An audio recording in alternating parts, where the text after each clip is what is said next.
surface.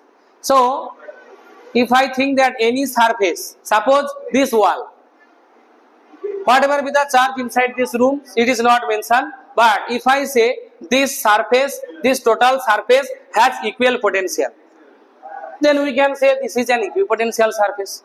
Whatever be the charge, if it is not mentioned, but if I draw one sphere over there with equal radius by using compass, everybody have your compass. If everybody use your compass to draw a circle over there, and it will have the same radius over there, and you know that what is the expression of potential? K Q upon R. If I say this is the R, this is the R, all these R are equal. All these R's are equal.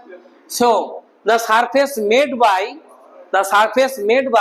if I say this is one surface here, this is another surface here, this is another surface here.